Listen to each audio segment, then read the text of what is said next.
V'là ma critique du nouveau film d'espion sur Apple TV+, titré Ghosted, un peu comme ce que je fais à mon compte TikTok depuis des mois, mais me revoici avec une première chronique rien qu'un brin farfelu parce que cette histoire l'est. Par les auteurs de Deadpool et Zombieland, le scénario rate sa cible, les choix musicaux sont quétaines, le jeu d'acteur jamais totalement assumé comme parodique, manque de chimie, tombe à côté de la traque. On nous y raconte la rencontre au marché des fermiers de Washington entre un agriculteur, historien et une super agente secrète, la CIA. S'ensuit une course folle pleine de caméos cucu, apparitions ultra brèves de comédiens copains des deux stars principales, notamment beaucoup de monde du MCU. Ça se regarde, certes, c'est joyeux, mais ça fait le cheap, mince en titi. Entre Red Notice, Night and Day, Mr. and Mrs. Smith, il y a des vibes. Il y a clairement un esprit aussi de Free Guy qui est infusé là-dedans et on voit pas mal la même équipe qui repop d'ailleurs dans la prod. Fait qu'il y a. Si Free Guy vous a plu, c'est peut-être dans cette veine-là, mais il manque quelques échelons à cet escabeau. Ouais. Greyman est comparable. Je dois admettre. En fait, voilà, partage une partie du cast aussi.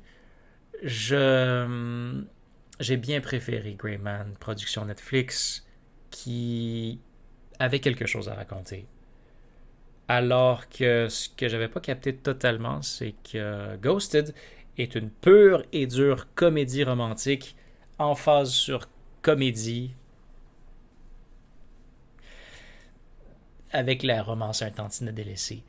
Mais il y a ça. Ce que je reproche à ce film, c'est que ça m'a fait découvrir que Chris Evans était beaucoup plus unidimensionnel que je le croyais. Il est pas mal moins bon acteur que je pensais. Attention, je pense qu'il incarne un impeccable Captain Hammerlock. Je l'admire, je le trouve, j'y trouve une prestance, un gravitas. Il y a une espèce de, il y a une impositude. Il respire Captain America. Me souvenais plus du Chris Evans Not Just Another Teen Movie. Alors, je ne sais pas s'il est tout simplement plus ou moins bien dirigé dans ce cas-ci, parce que même Anna de Armas, que j'apprécie grandement et que je suis attentivement dans sa carrière, d'ailleurs, alors, je veux juste lancer ça dans l'univers, mais elle a le même âge que moi exactement, née la même année, et ça, je ne m'y attendais pas en tout. Mais donc, cette talentueuse actrice de 34-35 ans, mi-trentaine, disons-le comme ça, fantastique. Et dans ce cas-ci, elle était comme un peu moins crédible, disons-le comme ça. En fait, il n'y a pas grand-chose de crédible qui se passe dans le film. On termine sur une tour rotative à la CN, à la Space Needle, un restaurant en haut d'un gratte-ciel qui spin pour qu'on puisse voir le paysage à 360, qui se met à aller à vive allure telle une sécheuse et la force centrifuge s'empare des personnages qui sont fracassés contre les vitres et c'est le truc le plus absurde que j'ai jamais vu. C'est même pas possible qu'une tour puisse avoir cette énergie-là, qu'un moteur, il y a pas cette option n'est pas envisageable. Donc, voilà. C'était pas vargeux. C'était pas superbe. Je comprends que c'est comme un film qui se veut léger, qui se veut un petit passion project ou même pas un hobby project, un passe-temps project entre deux films. C'est exécutivement produit par Evans et Dermas. Et on voit ils s'attendaient à ce que ce soit vraiment une partie de plaisir. Ils se sont dit, si on amène tous nos potes, si on amène tous toutes ces grosses têtes, ces visages bien connus et qui n'apparaissent dans le film que 2-3 secondes à la fois, c'est sûr que les gens vont s'esclaffer et vont, voilà, y prendre un immense plaisir. Mais c'est que ça, c'est surestimer l'importance qu'on accorde à ces individus et sous-estimer l'importance qu'on accorde à leur talent. Donc, ce qu'on apprécie chez les acteurs et actrices de ce monde qu'on voit apparaître ici en featuring occasionnellement dans le film, c'est quand ils jouent des rôles bons, quand ils sont performants, quand ils sont... le fait même qu'ils apparaissent ne nous rend pas heureux. C'est pas ça qui nous amène de la béatitude et du bonheur. Non, c'est quand ils font bien leur travail. Et ils ne peuvent pas faire bien leur travail s'ils sont là pendant 3 secondes seulement. Donc, c'est des petits clins d'œil qui, pour moi, sont un peu à peine pédants. Non, c'est pas... Voilà.